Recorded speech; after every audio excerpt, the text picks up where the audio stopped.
Muito obrigada a presença de vocês. Muito obrigada, Guto. Parabéns pelo filme. Obrigada, Ju, pela presença. Libras também, muito obrigada. Obrigada, equipe do Cine Brasília.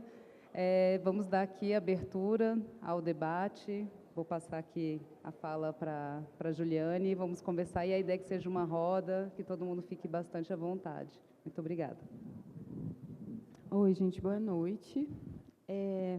Bom, primeiramente agradecer Cine Brasília pelo convite, agradecer a Embaúba, ainda bem que o Guto está aqui para a gente poder ter esse momento de falar do filme. Fiz muitas anotações, mas vou tentar aqui organizar o que foi todo esse fluxo, né, dessa sessão, né, gente? Eu termino esse filme bem emocionada, assim, com a delicadeza e a força que tem, né, todos os atravessamentos e a centralidade do filme, né, que é, enfim, essa relação do pai e filho, essa cartela final que você dedica ao seu pai, né, e um filme pandêmico, assim. Fiquei pensando sobre falar, pô, caramba, essa ideia dos temas universais, mas, na verdade, eu acho que me interessa uma outra coisa, assim, que eu queria provocar, que é mais a ideia do filme como um acontecimento, um filme que se inscreve numa história, e aqui eu vou falar isso pegando emprestado de vários autores, né, enfim, Didi Uberman, da Maranta César, que é a ideia, o filme inscrito na história, não esse filme como um monumento assim enorme de uma história que vai falar de todo um povo, mas mais o filme que chega e acontece como um campo de força. E eu acho que é isso que eu senti, né, vendo o filme, e esse campo de força sendo muitas questões, assim, né? Uma que é a pandemia, só que não é só a pandemia, né? É o luto, mas é o luto da pandemia no Brasil, que a gente tinha que lutar para poder estar isolado, e se isolar já era uma loucura por si só, então ter que lutar para isso, para poder tentar atravessar todos os lutos de quem não pôde se isolar, né? E aí como você consegue elaborar a partir disso é muito foda, né? Muito bonito. E eu acho que isso também vem junto com Fortaleza, de uma pessoa que regressa. Eu acho que para quem já esteve um tempo em Fortaleza, é comum você ver as pessoas partirem e, de alguma forma, encontrarem suas formas de retornar. Essa dimensão da diáspora é sempre muito presente. E aí os encontros, eles também se estabelecem nesse fluxo, né? Você tem que se reencontrar ali o tempo todo. E aí até falar dessa relação do pai e do filho, né? Dessa autobiografia, de alguma forma, que você está propondo ali, né? E num lugar de clausura, mas onde você está o tempo inteiro arriscando a observar um outro, né? A partir de todas essas atipicidades possíveis da figura do pai, mas como que todas essas atipicidades convocam outras afetividades possíveis, com todas as fragilidades, com as masculinidades presentes ali, né, enfim, com os contextos de raiva, com os possíveis passados, com todas as lacunas que estão ali, existe uma fabulação imensa do que poderiam ser todos os encontros possíveis nessa relação pai e filho. E eu acho que isso é muito emocionante. E ainda processando todo esse contexto da pandemia. Então, enfim, eu falo sobre tudo isso para conseguir te perguntar um pouco desse processo.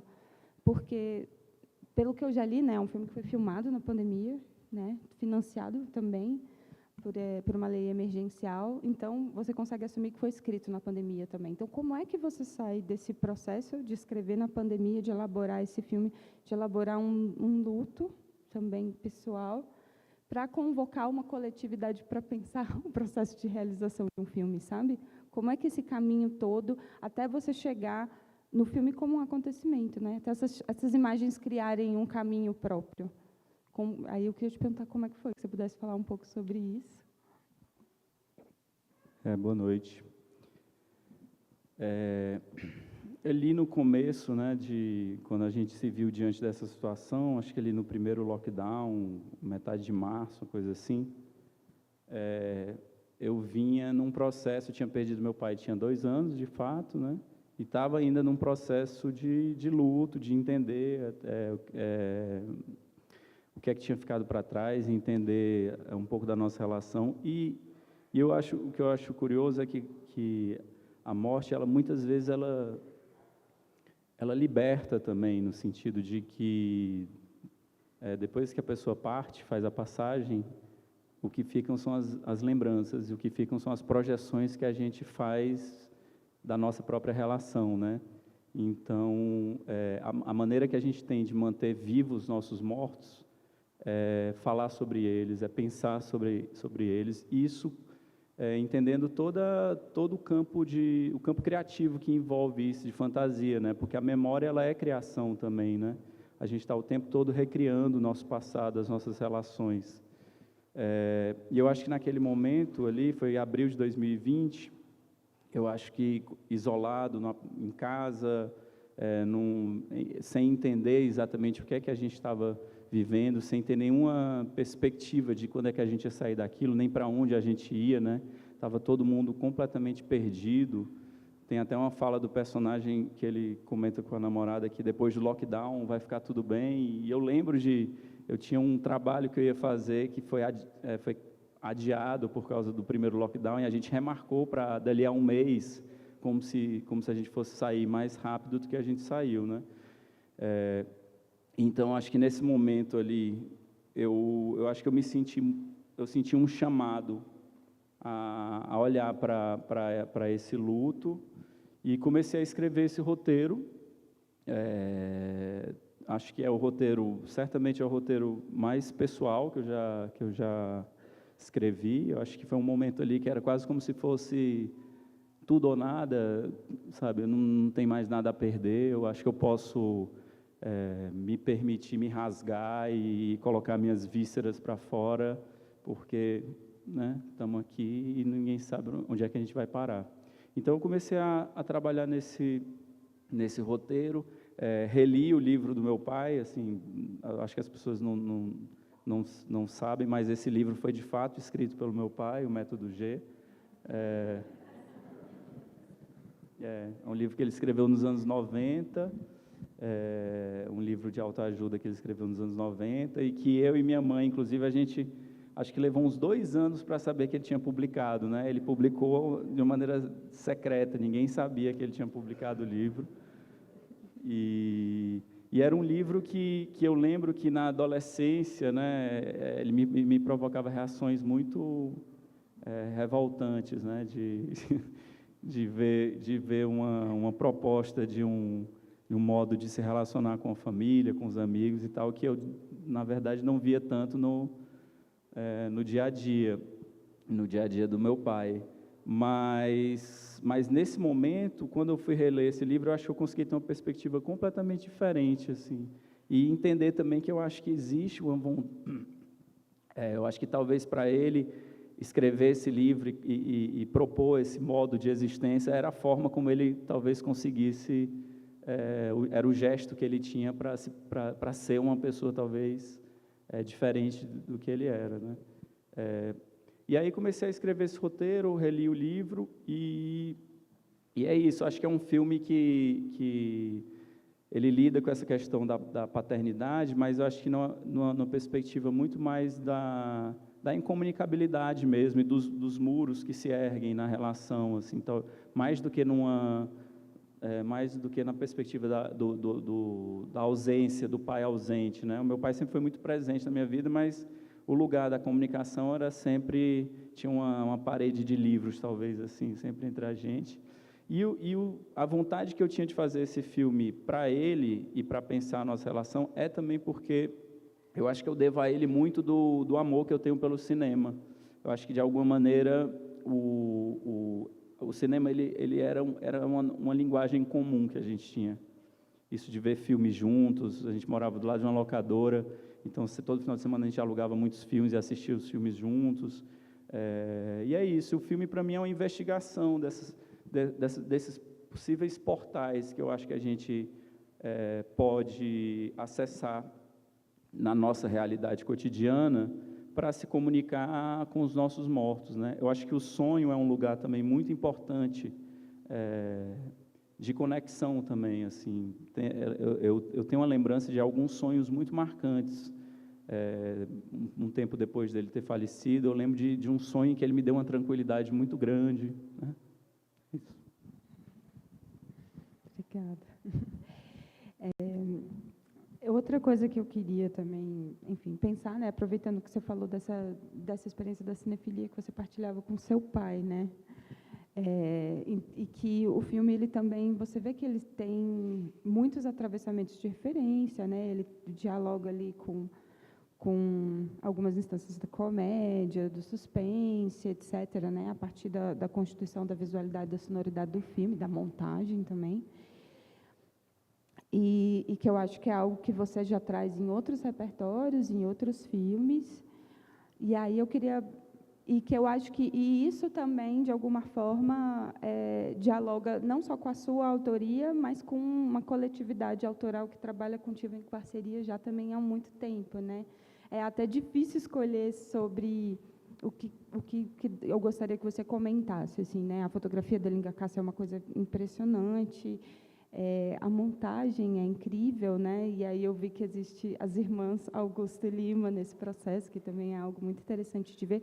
Você como montador também, além desse processo com os atores, né? Com o Carlos e com o Lucas. Aí eu queria que você, se você pudesse escolher algum desses para comentar um pouco mais com a gente, para partilhar como é que foi, ainda mais nesse momento do retorno da pandemia, né? Como foi voltar a pensar e a criar coletivamente e a pensar esse filme, que inclusive é um filme muito pessoal, a partir desses processos coletivos. Lá no Ceará, como tu sabe bem, eu acho que a gente conseguiu, já de alguns anos para cá, criar uma família de cinema, assim, um grupo de pessoas. Na verdade, assim, eu me considero parte de uma família, de um grupo, e eu vejo isso acontecendo também em vários outros grupos, assim, como formas de lidar com as dificuldades que a gente enfrenta. Não sei se vocês sabem, mas fazer cinema é algo muito difícil. Fazer cinema no Brasil é algo muito difícil, é preciso muita insistência, muita persistência, porque tem sempre muitas vozes dizendo que você deve parar, que você não deve continuar. Então, se não for a partir de eu acho que sem uma construção de uma coletividade, assim, onde um encontre força no outro e onde a gente possa caminhar de mãos dadas, eu acho que nada disso, um filme como esse nunca aconteceria, assim como vários outros que a gente vem fazendo ao longo dos anos, né?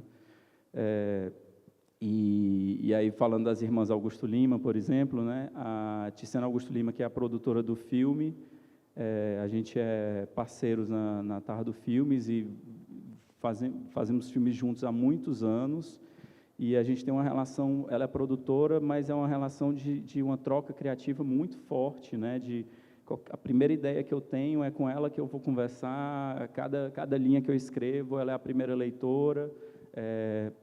Essa relação também eu passei a construir muito forte também com a Thaís, que é a irmã dela, que é a diretora de arte do filme.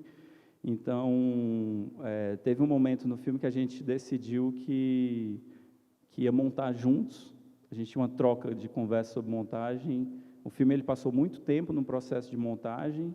Acho que por ser um filme muito pessoal, eu acho que ele precisou de mais tempo de maturação. Acho que foram 20 meses de montagem. E a gente tem essa parceria, essa troca que é muito sólida, assim, que é muito firme, né? E eu poderia citar várias outras pessoas, a própria Linga e várias outras pessoas da equipe, que a gente está junto há muito tempo, né? E é muito bonito eu sinto orgulho enorme, assim, de olhar para o nosso trabalho, para ver o amadurecimento também dos filmes, o amadurecimento das relações, né? E os vários projetos que estão sendo feitos agora nesse momento também. Então, acho que é isso. O cinema, para mim, ela é uma arte, é a arte da coletividade, é a arte onde a gente pode exercer mais forte a nossa capacidade de alteridade. Ai, que bom, gente. Para quem não conhece, né, os filmes do Guto Parente, da Tardo Filmes, que são, inclusive, com vários realizadores, que onde todos eles trabalham juntos, os filmes da Alumbramento, acessem e assistam, vejam toda essa trajetória que vale super a pena. Eu queria passar agora as perguntas para o público, para quem quiser fazer para o Guto.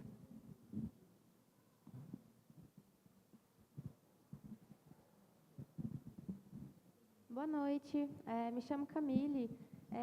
Em algum momento da sua fala, você falou da sua relação com seu pai, e eu queria entender melhor como que essa figura dos livros separando você e seu pai, o que seria isso denotativamente, sabe? Eu queria entender melhor, assim, como que foi essa relação, porque no meio, assim, no meio do filme pareciam que os dois personagens, de pai e filho, pareciam próximos, mas em algum momento surgiu essa estante, né, de livros, essa cortina de livros.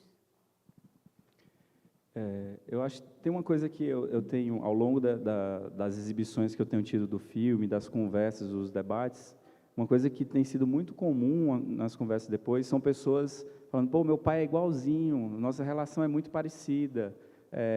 Eu vejo muito uma identificação com... Eu acho que existe um modelo de masculinidade, um modelo de paternidade dessa geração, principalmente dessa geração, que eu acho que está se transformando. Eu tenho a impressão que está se transformando na minha geração, não tenho certeza. Eu não sou pai, eu não tenho nem como dizer que eu tento fazer diferente, mas eu acho que existe um lugar de uma certa dificuldade de expressar os sentimentos, uma certa dificuldade de abrir caminhos de intimidade, de um diálogo mais íntimo, né? E uma ideia de um papel do que um pai tem que ser, do que essa figura masculina tem que ser, que é muito aprisionadora, e eu acho que ela acaba trazendo muitas feridas para as relações, eu acho, né? Mas, ao mesmo tempo, uma coisa que, para mim, esse filme, para mim, é muito importante, é como um processo também de aprender a ser amado de um modo que não necessariamente é o modo que a gente espera, porque eu acho que a gente tem uma ideia do que é o amor, a gente tem uma expectativa de ser amado a partir da nossa ideia do que é o amor, e muitas vezes nossos pais, né, nosso pai, nossa mãe, ou mesmo na relação conjugal, esse amor ele não vem exatamente como a gente quer, e a gente fica vivendo numa constante insatisfação, num ciclo de cobrança e de incompreensão. E eu acho que esse processo, para mim, o processo que eu vivi com meu pai nos últimos anos da vida dele, em que eu fui muito convocado a estar junto com ele, foi de aprender a olhar para esse amor e aprender a ser amado do jeito que ele podia me amar, mesmo com as portas, com as barreiras, né, com essas dificuldades todas.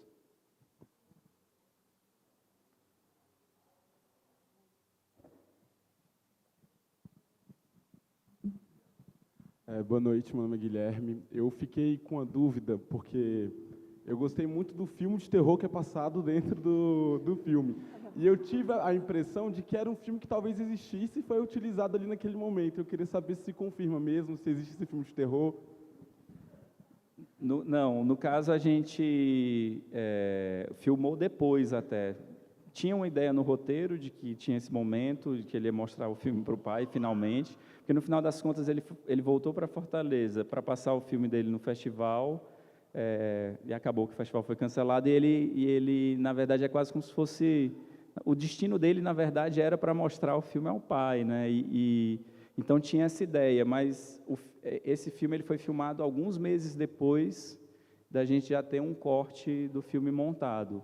Ele, de alguma maneira, ele se baseia muito em um filme anterior que eu fiz junto com a Tiziana Augusto Lima, que é um filme que a gente realizou juntos, né, só nós dois. É um filme, a gente chama de um terror romântico experimental, que a gente filmou quando eu estava morando na França, numa casa que inspirava muito, tinha muitos fantasmas na casa, uma casa que a gente foi morar, até o tio Zé morou um tempo lá, né, tio? Uma casa que assim que a gente chegou e que a gente percebeu a presença de todos aqueles fantasmas, a gente entendeu que tinha que fazer um filme de terror. E a gente fez esse filme que se chama A Misteriosa Morte de Pérola. Eu acho que ele está disponível no site da Embaúba Play. E esse filme do David, dentro do filme, ele foi meio que inspirado nesse filme, né? Um terror experimental, cujo roteiro era simplesmente o encontro de um velho com a morte, né? E ele foi filmado em Portugal, por mim e pela Thaís Augusto, que é a diretora de arte do filme. Eu faço velho, mascarado, né? Tem todo aquele trabalho de corpo ali muito complexo.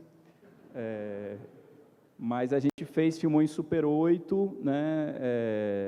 Acho que foi uns 5, 6 meses depois de ter filmado o filme mesmo.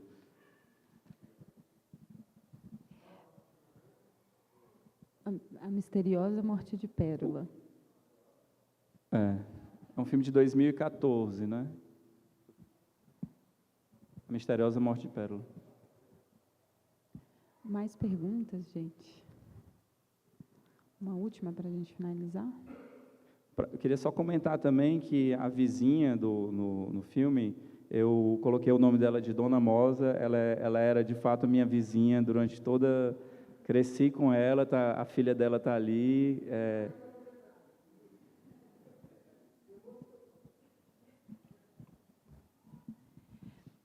Tá, então eu vou fazer a última pergunta, que é principalmente sobre o Carlos, né, e o trabalho com ele e como ele constrói ali a figura do seu pai.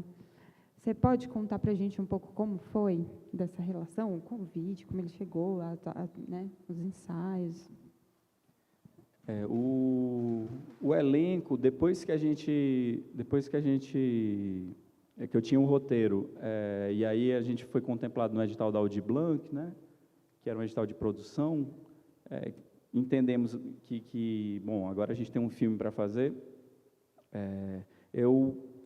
Eu tinha trabalhado num filme do Del Cardoso, que é um diretor lá do Ceará, chamado Cabeça de Negro, em que o Lucas Limeira, ele é o protagonista daquele filme. E eu montei o filme, eu fiquei muito encantado com ele. Eu fiquei com vontade de um dia chamar ele para fazer um filme. Quando a gente foi contemplado para fazer o Estranho Caminho, pensei imediatamente nele, liguei para ele, convidei. E aí, para o pai, eu também conheci o Carlos Francisco montando um filme lá de Minas, do Gabriel Martins e do Maurílio Martins, No Coração do Mundo, que o Carlão ele faz uma participação, mas é uma participação tão especial, e a gente conversava muito sobre ele, o quanto ele era um grande ator e que tinha um time cômico sensacional. Então, quando eu comecei a pensar no pai, eu pensei nele, aí falei até com o Gabito, eu sabia que ele tinha filmado com ele, no caso o Marte 1, né, que não tinha sido lançado. Gabito me mandou um corte do filme, eu assisti e tive certeza que queria trabalhar com o Carlão. Quando o Carlão chegou, o Lucas e o Carlão chegaram, a gente passou por um processo de reescrita do filme, né? Porque o roteiro passou a ganhar os corpos e vozes, e aí eu fui reescrever o roteiro a partir da presença deles e a partir do encontro deles. O Carlão é um cara muito especial e que ele instaura uma energia muito boa em todo lugar que ele está. Inclusive, quando a gente estava filmando, ele já tinha sido vacinado, porque ele é quilombola, isso foi uma coisa muito legal, né? Porque a gente filmou em junho e julho de 2021, logo depois da segunda onda. Então, existia uma tensão muito grande no set o tempo todo mundo usando máscaras, o distanciamento social, álcool em gel o tempo todo, e um medo. Cada dia, para mim, eu acordava com aflição, com medo de que alguém adoecesse. E o Carlão era a pessoa mais velha da equipe, e quando ele chegou para filmar, ele já estava vacinado, foi algo que foi muito, muito legal, e ele encontrou uma forma de tranquilizar todo mundo. Ele montou uma banquinha de reiki no set, ele fazia reiki nas pessoas. E, então, assim, nos dias que ele não filmava, ele mesmo assim ele ia para o set, botava a roupa toda branca lá, e aí ele fazia 5 minutos de reiki em quem quisesse. Então, ele é um cara que instaura essa energia. E a gente conversou muito sobre o meu pai, ele se interessou muito para entender essas questões, as questões do meu pai, né, para entender como é que ele poderia dar vida a esse personagem, que obviamente é inspirado, né, mas é uma outra entidade que a gente está vendo, né, Ele, inclusive, ficou hospedado no lugar que meu pai morava. Então, a gente estabeleceu uma relação também muito forte nesse lugar, assim. E eu acho que ele deu um suporte para o Lucas também muito grande, assim. Eu acho que ele conseguia sempre fazer com que o Lucas se sentisse muito à vontade em cena. Eu acho que um dos principais méritos que eu vejo assim do meu trabalho como diretor é conseguir realmente escolher um elenco que consiga levar o filme e conduzir o filme assim de um jeito que eu acho que eles conduzem. Eu acho muito bonito o trabalho deles. De acordo. Realmente você vê uma partilha incrível ali, né, de como o filme realmente ele não está concentrado em um lugar de decisão, né? Ele parece realmente que está ali espalhado, evocado. E só você de falar do processo, né, que existe, que ele fazia um reiki, que você sonhava e acordava angustiado, né, com as questões do Covid, e o quanto que o filme também é atravessado por todos esses acontecimentos, por essas sensações, né? E aí é realmente onde a coisa sai de um certo controle, mas da maneira mais bonita possível, né? A partir desse risco, né, e que existe na partilha com as outras pessoas. Eu acho que é isso. Vou aproveitar e convidar todo mundo assim que queira seguir essa conversa aqui fora. Vamos nessa, estou à disposição. Agradecer a presença de todo mundo, né? Agradecer ao Cine Brasília mais uma vez por esse convite. E agradecer muito o Guto, né, por conversar aqui com a gente um pouco sobre esse filme muito bonito, muito emocionante. E eu acho que é isso, gente. Obrigada.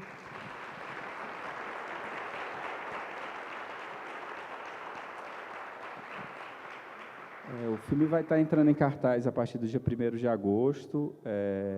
O lançamento, como eu vinha dizendo, a dificuldade de fazer esse cinema no Brasil, tem uma coisa que é mais difícil do que produzir filme, é distribuir filme, é encontrar espaços para exibir o filme, é conseguir formar uma plateia. É muito importante esse lançamento, esse primeiro final de semana.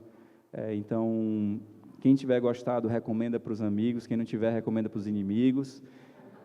E eu espero muito que o filme consiga ficar em cartaz há algum tempo para que a gente possa reverberar um pouco essas reflexões. Bora resistir para esse filme ficar em cartaz, e lembrando que ele foi feito com Lei Aldir Blanc, né? A importância da política pública para o cinema brasileiro. E distribuído com Lei Paulo Gustavo. Olha, maravilhoso. É isso, gente. Obrigada.